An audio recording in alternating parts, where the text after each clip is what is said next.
El virus de la carretera viaja hacia el norte. Debo decir que poseo el cuadro descrito en este relato. ¿No les parece extraño? Mi mujer lo vio y pensó que me gustaría, o que al menos me arrancaría alguna reacción. De modo que me lo compró como regalo de cumpleaños, de Navidad. No lo recuerdo. Lo que sí recuerdo es que a ninguno de mis 3 hijos les gustó. Lo colgué en mi despacho, y todos afirmaban que el conductor les seguía con la mirada cuando cruzaban la habitación. De muy pequeño, a mi hijo Owen le producía la misma sensación una foto de Jim Morrison.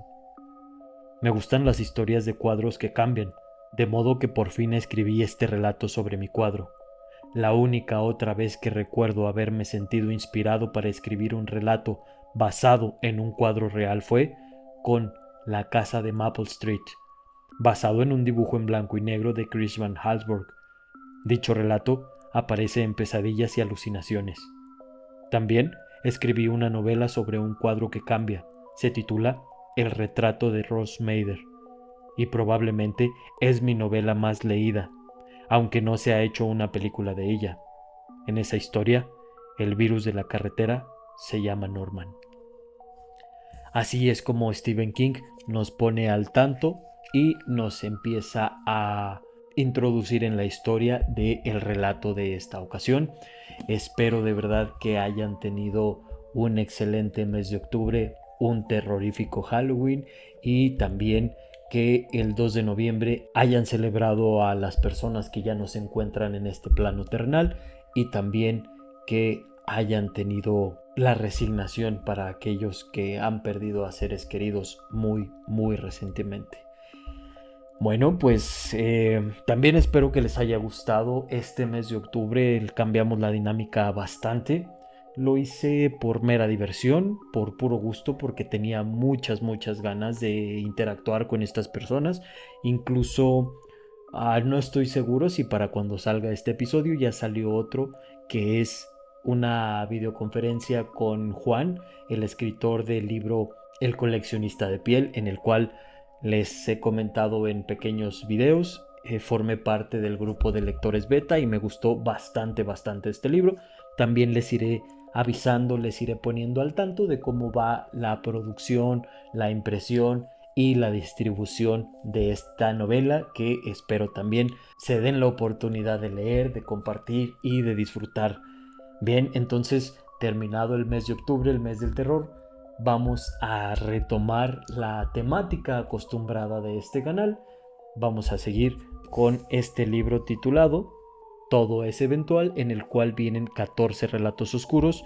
Este relato que vamos a leer no es tan extenso, pero si lo hago en un solo episodio nos llevaría cerca de 2 horas, lo cual se saldría del formato como me había yo comprometido hacia ustedes, el hacer videos un poco más compactos, un poco más cortos, para poder disfrutarlos de manera más fluida y poder ver el episodio en una sola ocasión.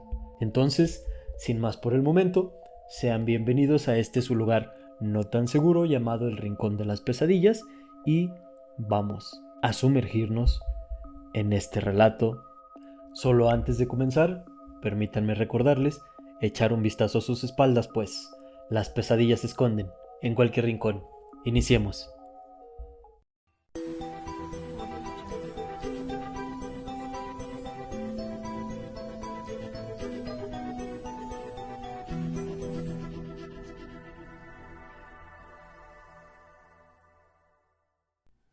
Richard Kinnell no se asustó al ver por primera vez el cuadro en la venta particular de objetos usados con que se topó en Rosewood. Quedó fascinado y se sintió afortunado por haber encontrado algo potencialmente tan especial, pero no tuvo miedo. No, hasta mucho más tarde, hasta que ya era demasiado tarde, como habría escrito en una de sus vertiginosamente populares novelas. No se dio cuenta de que se había sentido igual que con las drogas ilegales cuando era joven. Había ido a Boston para intervenir en una conferencia organizada para la sección de Nueva Inglaterra del PEN, la Asociación de Escritores Profesionales, bajo el título La amenaza de la fama. Al PEN siempre se le ocurrían temas así, había descubierto Kinnell. De hecho, resultaba reconfortante. Decidió recorrer los 400 kilómetros desde Derry en coche y no en avión, porque se había quedado atascado en la trama de su última novela y quería un poco de tiempo para pensar con tranquilidad. En la conferencia participó en una mesa donde personas que se suponían inteligentes le preguntaron de dónde sacaba las ideas y si alguna vez se asustaba de sí mismo. Salió de la ciudad por el puente Tobin y luego enfiló en la carretera número 1. Nunca tomaba la autopista cuando intentaba resolver algún problema, porque la autopista lo sumía en un estado parecido a un sueño en vigilia y desprovisto de sueños. Acababa descansado, pero no muy creativo. En cambio, el tráfico constante de la carretera costera era como arena en el interior de una ostra. Producía una cantidad considerable de actividad y a veces incluso una perla. Claro que sus detractores no emplearían esa palabra. En un número de Esquire del año anterior, Bradley Simmons había empezado su crítica de Ciudad de Pesadilla con las siguientes palabras: Richard Kinnell, que escribe tal como Jeffrey Dahmer, cocina. Ha sufrido un nuevo acceso de vómito de proyectiles y titulado La masa expulsada, Ciudad de Pesadilla. La carretera 1 pasaba por Revere, Malden y Everett, para luego ascender por la costa hasta Newburyport. Más allá de Newburyport, al sur de la frontera entre Massachusetts y New Hampshire, se encontraba el bonito y pulcro pueblo de Rosewood. A kilómetro y medio del centro, Richard Kinnell vio gran cantidad de objetos de aspecto barato expuestos sobre el césped de una casa estilo Cape Cod. Contra una cocina eléctrica de color aguacate se apoyaba un rótulo que decía «Venta de objetos usados». Había coches aparcados a ambos lados de la calle, provocando uno de esos embudos que los conductores no afectados por la mística de las ventas particulares maldicen con malas palabras. A Kinnell le gustaban aquellos mercadillos, sobre todo las cajas de libros viejos que a veces se encontraba en ellos. Atravesó el embudo, aparcó el Audi a la cabeza de la fila de coches en dirección a Maine y New Hampshire y regresó a pie. Alrededor de una docena de personas paseaban por el atestado jardín de la casa de Cape Cod, pintada de azul y gris. A la izquierda del sendero de cemento se veía un enorme televisor, con las patas plantadas sobre 4 ceniceros de cartón, que no protegían en absoluto el césped. Sobre ella había un rótulo que decía: «Haga una oferta, quizá se lleve una sorpresa».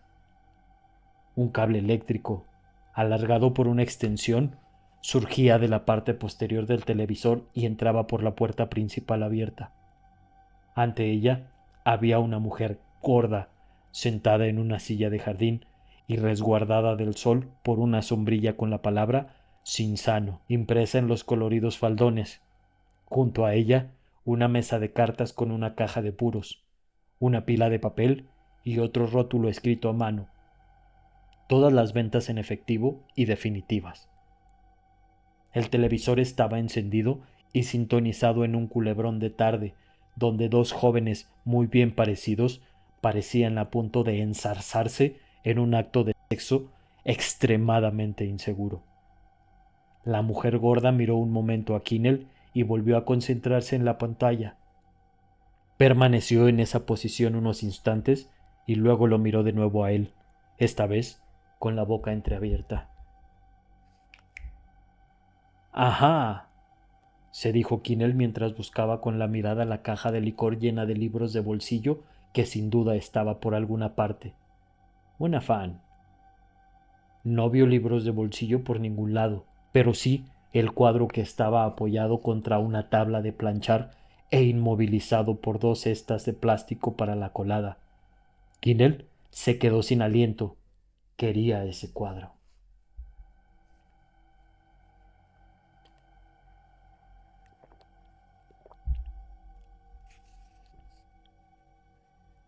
Se dirigió hacia él con una indolencia que se le antojó exagerada y apoyó una rodilla en el suelo al llegar ante él.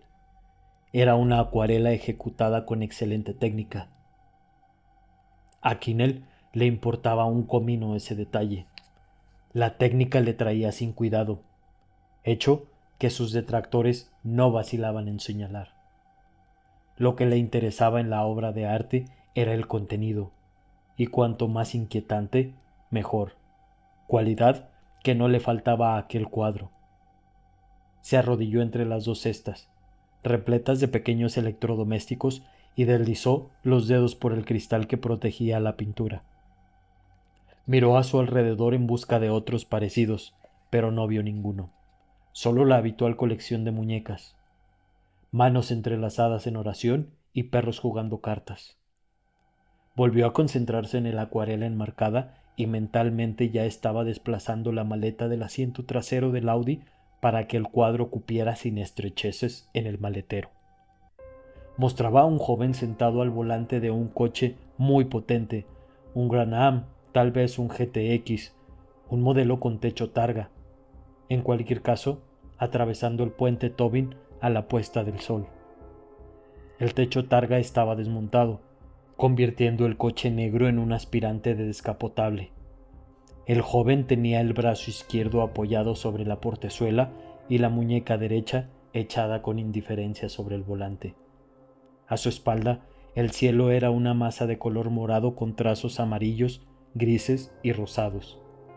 El joven tenía una mata de cabello rubio, lacio, que le caía sobre la frente estrecha. Sonreía, y entre sus labios no asomaban dientes, sino colmillos.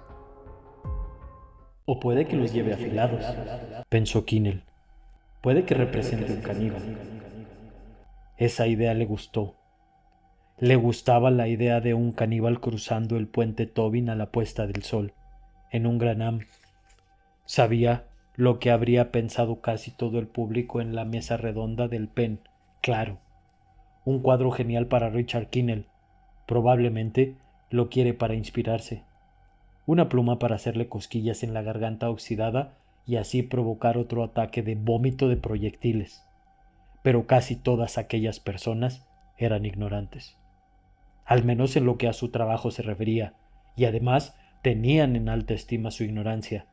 La mimaban como algunas personas valoraban y mimaban inexplicablemente a esos perros estúpidos y mezquinos que ladraban a las visitas y a veces mordían al repartidor de periódicos en el tobillo.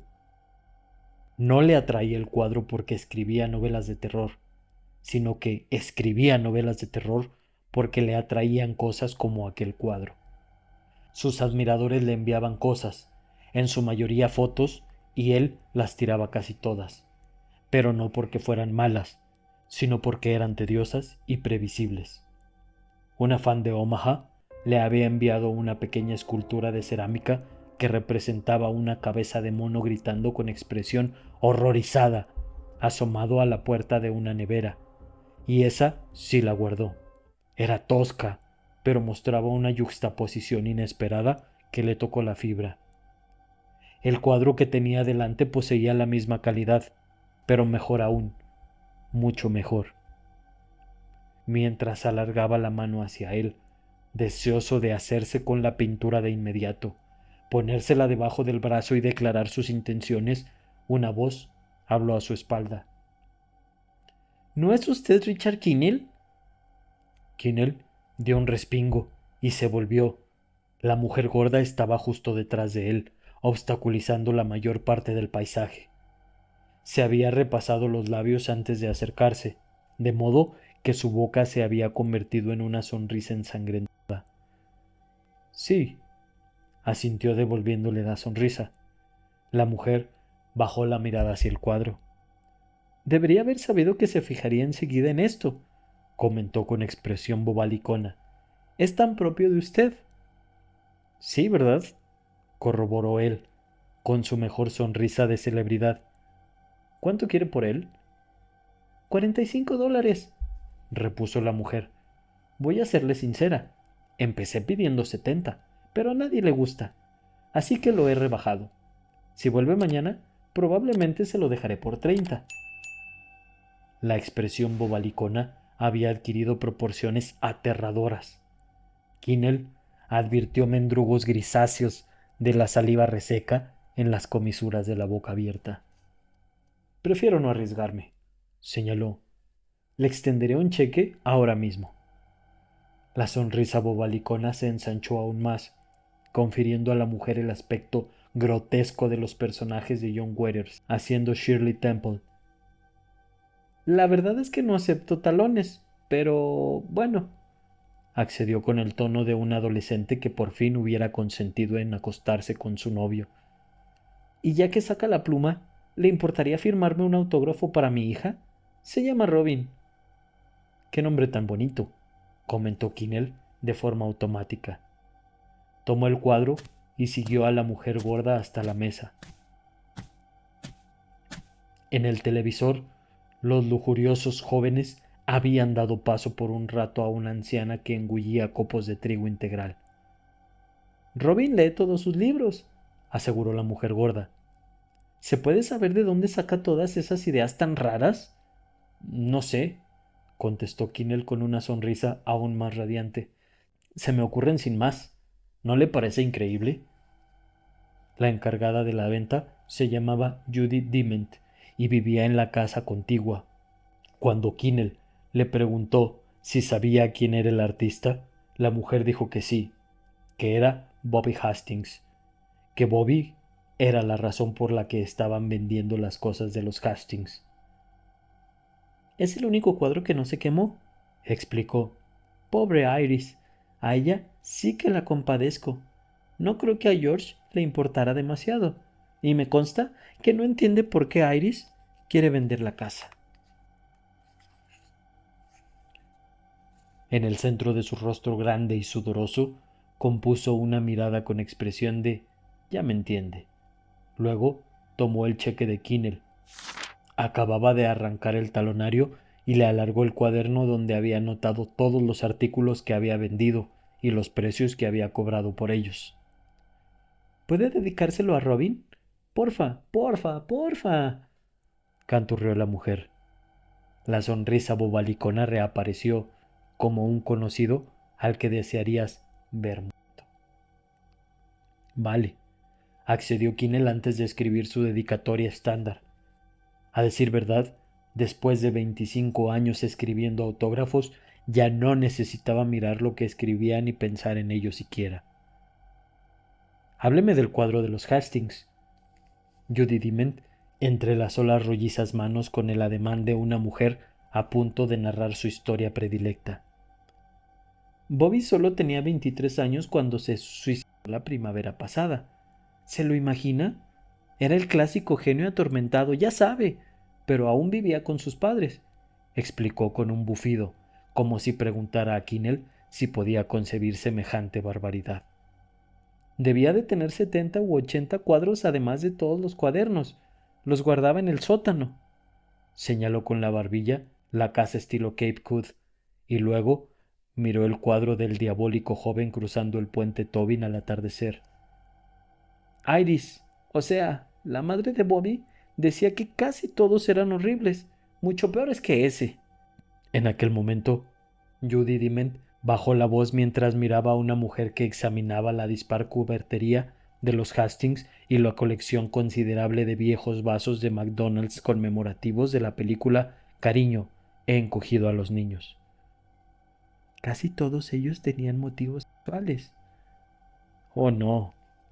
Los peores los pintó después de meterse en las drogas, prosiguió Judy Dement. Cuando murió, se ahorcó en el sótano. ¿Dónde pintaba? Bueno, pues cuando murió encontraron más de 100 de esos frasquitos en los que venden crack. ¿No le parecen terribles las drogas, señor Kinnell? Desde luego. En fin, que me parece que al final ya no pudo más. Sacó todos los dibujos y los cuadros al jardín trasero, salvo ese, supongo. Los quemó y luego se ahorcó en el sótano. Llevaba una nota prendida a la camiseta que decía: no puedo soportar lo que me está pasando. ¿No le parece terrible, señor Kinnell? ¿No le parece la cosa más espantosa que ha oído en su vida? Sí, asintió Kinnell con sinceridad. Me parece que sí. Como le he dicho, creo que George seguiría viviendo en la casa de haberse salido con la suya, comentó Judy Dement. Tomó el papel en el que Kinnell había firmado el autógrafo para Robin, lo colocó junto al cheque y sacudió la cabeza como si el parecido entre ambas firmas la asombrara. Pero los hombres son diferentes. ¿Ah, sí? Sí, mucho menos sensibles. Al final de su vida, Bobby Hastings no era más que un saco de huesos. Siempre iba sucio, olía mal y llevaba la misma camiseta de los Led Zeppelin todos los días. Tenía los ojos rojos, pelillos en las mejillas que no llegaban a la categoría de barba y le estaban volviendo a salir granos, como cuando era adolescente. Pero ella lo quería, porque el amor de madre pasa por alto esas cosas. La mujer que había examinado los cubiertos y los vasos se acercó con un juego de manteles individuales de la Guerra de las Galaxias. La señora Dement le cobró $5 por ellos, anotó meticulosamente las ventas en el cuaderno bajo una docena de soportes de macetas y esterillas eléctricas, y se volvió de nuevo hacia Kinnell. Se fueron a Arizona, continuó, y se instalaron con los padres de Iris. Sé que George buscaba trabajo en el Falstaff, pero no sé si ha encontrado algo. Si ha conseguido trabajo, imagino que no volveremos a verlos por Rosewood. Iris marcó todo lo que quería vender y me dijo que me quedara con el 20% por las molestias. Le enviaré un talón por el resto. No será mucho, concluyó con un suspiro. El cuadro es genial, aseguró Kinnell. Sí, lástima que quemar el resto, porque casi todo lo demás que hay aquí son trastos viejos típicos de esas ventas. Ya me entiende.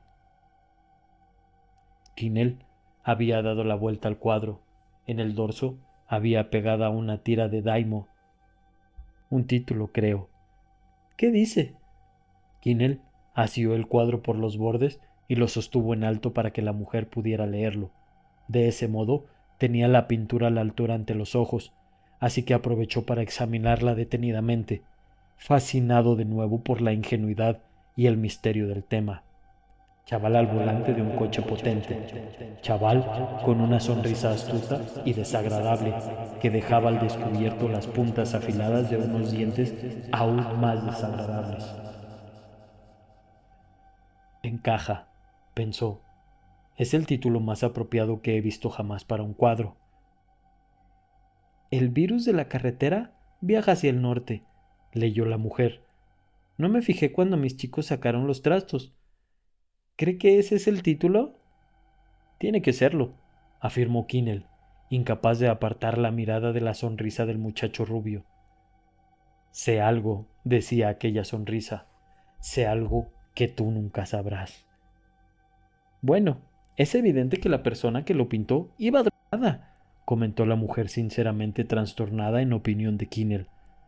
No me extraña que fuera capaz de suicidarse y romperle el corazón a su madre. Yo también debo viajar hacia el norte, anunció Kinnell, al tiempo que se ponía el cuadro bajo el brazo. Gracias por... ¿Señor Kinnell? Sí. ¿Me enseña su carnet? Pidió, sin por lo visto hallar nada irónico ni gracioso siquiera en su pregunta. Tengo que anotar el número en el dorso del talón. Kinnell dejó el cuadro para así poder sacar la cartera. Por supuesto. La mujer que había comprado los manteles individuales de la Guerra de las Galaxias se había detenido de camino a su coche para mirar el culebrón que daban en el televisor instalado en el jardín. En ese momento se fijó en el cuadro que Kinnell se había apoyado contra las piernas. ¡Oh! Masculló. ¿Quién iba a querer comprar una cosa tan fea como esa? Me pondría a pensar en él cada vez que apagara las luces. ¿Y qué hay de malo con ello? Replicó Kinnell.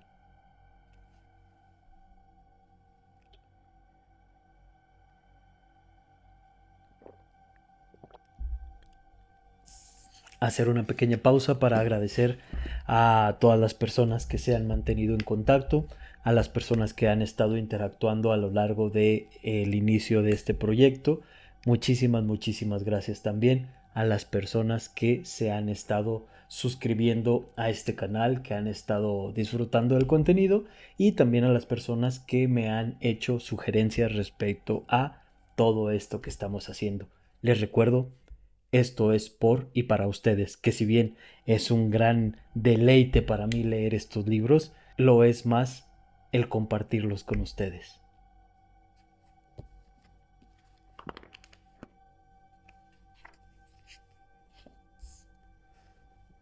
Trudy, la tía de Kinnell, vivía en Wills, a unos 90 kilómetros al norte de la frontera entre Maine y New Hampshire. Kinnell salió por la salida que rodeaba la torre agua color verde brillante de Wills, esa que lucía la humorística frase de "Conservemos Maine verde", con muchos billetes escrita con letras de 1,20 m de altura, y al cabo de 5 minutos entraba en el sendero de su pulcra casita. Ahí no había ningún televisor hundiéndose en la hierba sobre ceniceros de cartón, solo los afables lechos de flores de la tía Trudy. Kinnell tenía que orinar y no había querido parar en un área de descanso pudiendo ir a casa de su tía. Además de que así se pondría al día de los chismes familiares.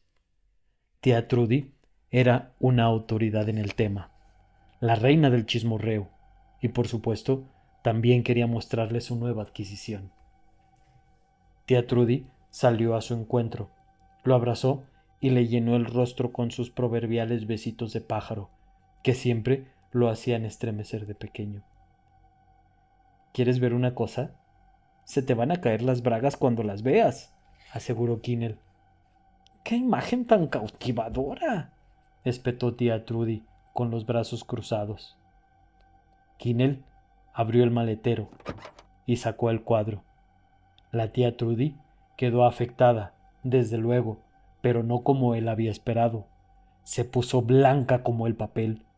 Kinnell no había visto nada igual en toda su vida. ¡Es horrible!, masculló la mujer con voz tensa y controlada. ¡Absolutamente espeluznante! Me parece que sé por qué te atrae, Richie, pero tú te lo tomas a broma y a mí no me hace ninguna gracia. Guárdalo otra vez en el maletero, como un buen chico, y te recomiendo que cuando llegues al río Saco te pares en el arcén y lo tires al agua. Kinnell se la quedó mirando boquiabierto. Tía Trudy tenía los labios apretados para que no le temblaran, y ahora sus manos largas y finas se aferraban a los codos como si pretendiera evitar que salieran volando. En aquel momento no aparentaba los 61 años que tenía, sino más bien 91. ¿Tía? Empezó Kinnell vacilante sin saber lo que le ocurría. ¿Qué pasa, tía? ¡Eso!, exclamó ella soltándose el codo izquierdo para señalar el cuadro con la mano derecha. Me sorprende que no lo sientas, con la imaginación que tienes. Bueno, sentía algo, evidentemente, porque de lo contrario no habría sacado el talonario, pero la tía Trudy percibía algo distinto, algo más. Dio la vuelta al cuadro. Lo había sostenido en alto para que ella lo viera, de modo que el título escrito en daimo estaba de cara a él, y lo examinó de nuevo. Lo que vio le golpeó el pecho y el vientre como un puñetazo. En primer lugar, el cuadro había cambiado. No mucho, pero sí de forma clara. La sonrisa del joven rubio era más ancha y mostraba más de aquellos afilados dientes de caníbal. Asimismo, tenía los ojos más entornados, lo que confería a su rostro una expresión más astuta y desagradable, si cabe. La amplitud de una sonrisa, la visión de más dientes afilados, la inclinación de unos ojos entrecerrados, todo ello era muy subjetivo. Uno podía equivocarse al respecto, y por supuesto no había examinado el cuadro con detenimiento antes de comprarlo. Además, el parloteo incesante de la señora Diment, sin duda capaz de hacerle estallar la cabeza a cualquiera, lo había distraído. Pero había otro detalle, nada subjetivo, en la oscuridad del maletero del Audi. El joven rubio había vuelto el brazo izquierdo, el que tenía apoyado sobre la portezuela, de modo que ahora se veía un tatuaje antes oculto. Era una daga ensangrentada envuelta en una enredadera. Bajo ella había algo escrito. Kinnell distinguió las palabras muerte antes y suponía que no hacía falta ser un escritor de superventas para adivinar las otras dos palabras escondidas. A fin de cuentas, muerte antes que deshonra era la clase de frase que un viajero maléfico como aquel llevaría tatuada en el brazo. Y unas de picas en el otro brazo, pensó. ¿Te parece espantoso, verdad, tía? Sí, asintió ella. Y entonces Kinnell vio algo que le dejó aún más atónito. Tía Trudy le había dado la espalda y fingía mirar la calle, soñolienta y desierta a la luz abrasadora de la tarde, para no tener que ver el cuadro. De hecho, tu tía lo aborrece, enfatizó. Y ahora guárdalo y entra a casa. Apuesto a que tienes que ir al baño. La tía Trudy recobró su postura en cuanto la acuarela quedó encerrada de nuevo en el maletero. Hablaron de la madre de Kinnell, de su hermana y de su exmujer. Sally era una lunática que dirigía una protectora de animales en una caravana de doble anchura y publicaba 2 panfletos cada mes. Supervivientes estaba repleto de información astral e historias supuestamente verídicas del mundo de los espíritus. Visitantes contenía los relatos de personas que habían entrado en contacto con extraterrestres. Kinnell ya no asistía a conferencias de fans especializadas en literatura fantástica y de terror. Con una Sally en la vida le bastaba. Cuando tía Trudy lo acompañó de vuelta al coche, eran las 4:30, y Kinnell había declinado la obligatoria invitación a cenar. Si me marcho ahora, llegaré casi hasta Derry antes de que anochezca. De acuerdo. Y siento mi actitud respecto al cuadro. Por supuesto que me gusta. Siempre me han gustado tus excentricidades. Es que al verlo me he dado un susto. Eso es todo. Esa cara tan horrible. Suspiró con estremecimiento. Como si lo miráramos y él nos mirara a nosotros. Kinnell sonrió y la besó en la punta de la nariz. Tú tampoco andas corta de imaginación, querida. Claro, me viene de familia. ¿Estás seguro de que no quieres ir otra vez al baño antes de marcharte? No, gracias. Además, no es por eso por lo que paso a verte. Ah, no. ¿Por qué entonces? Porque siempre sabes quién se está portando bien y quién se está portando mal. Y no temes revelar lo que sabes, señaló él con una sonrisa. Venga, márchate de una vez, lo instó ella, dándole un empujoncito, pero a todas luces, complicidad. Yo de ti me daría prisa en llegar a casa. No me haría ninguna gracia viajar con ese tipo de noche, aun cuando vaya en el maletero. ¿Tú le has visto los dientes? ¡Oh!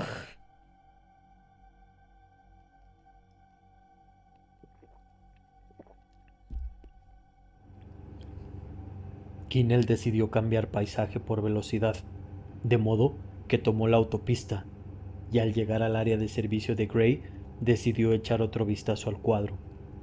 Parte de la inquietud de su tía se le había contagiado como un germen, pero no creía que ese fuera el problema. El problema era la impresión de que el cuadro había cambiado. El área de servicio ofrecía la habitual variedad de manjares para sibaritas, como hamburguesas, helados, así como una pequeña y sucia zona de picnic con recinto para pasear al perro en la parte trasera. Kinnell aparcó junto a una furgoneta con matrícula de Missouri y respiró hondo.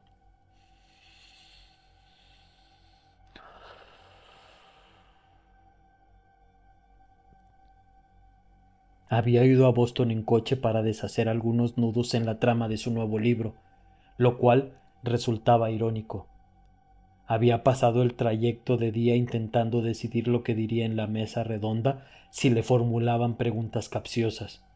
Cuando averiguaban que no sabía de dónde sacaba las ideas y que sí, a veces llegaba a asustarse a sí mismo, solo les interesaba saber cómo conseguir a gente.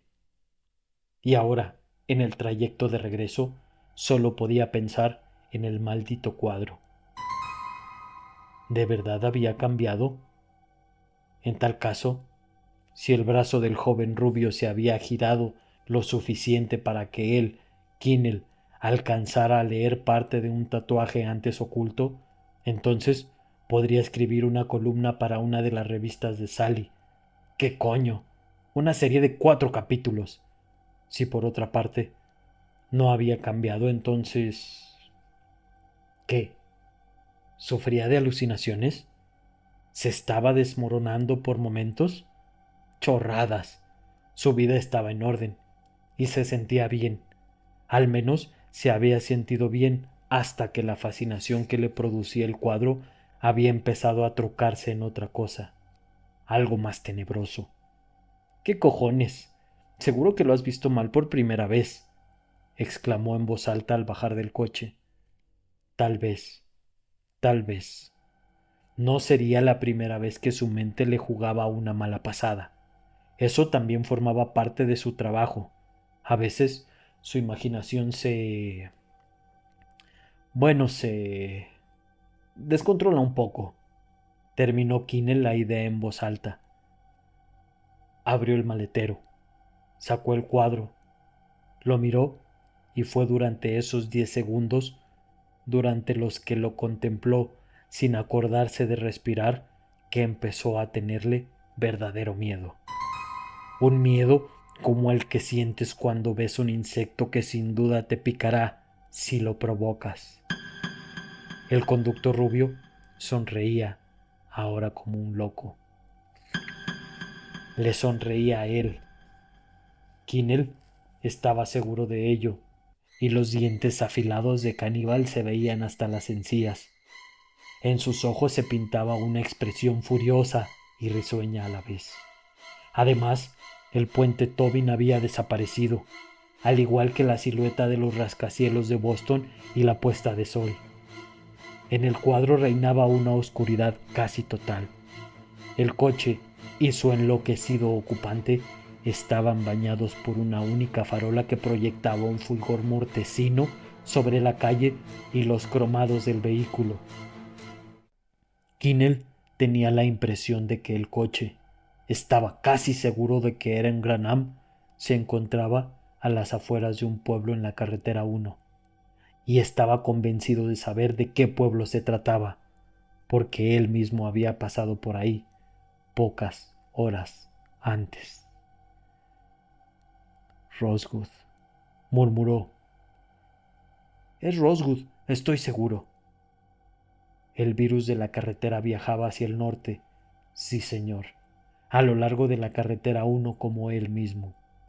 El brazo izquierdo del rubio seguía apoyado sobre la portezuela, pero había vuelto a su posición original, de modo que Kinnell ya no veía el tatuaje, pero sabía que estaba ahí, ¿verdad? Sí, señor. El muchacho rubio parecía un fan de Metallica fugado de un penal psiquiátrico. Joder, musitó Kinnell. Tuvo la impresión de que la palabra venía de muy lejos, no de su interior. De repente, las fuerzas lo abandonaron como el agua abandona un cubo agujereado, y se dejó caer en el bordillo que separaba el aparcamiento de la zona para perros. De golpe, comprendió que aquella era la verdad de que carecían sus novelas. Así reaccionaban las personas cuando se enfrentaban a algo que no tenía ningún sentido racional. Te sentías como si te estuvieras desangrando, pero en tu mente. No me extraña que el tipo que lo pintó se suicidara, farfulló sin dejar de mirar la pintura, la sonrisa feroz, los ojos astutos y estúpidos a un tiempo. Llevaba una nota prendida de la camiseta, había dicho la señora Diment. No puedo soportar lo que me está pasando. ¿No le parece terrible, señor Kinnell? Era terrible, desde luego. Me parece un momento más que perfecto para pausar este relato. Espero transmitirles esta sensación de desasosiego, de desconcierto, de sentir que el piso se está moviendo bajo tus pies sin tener control absoluto de ello. En verdad espero que estén disfrutando este relato y espero verlos en la siguiente entrega. Yo me retiro, no sin antes desearles agonizantes días y plañideras noches. Hasta la próxima.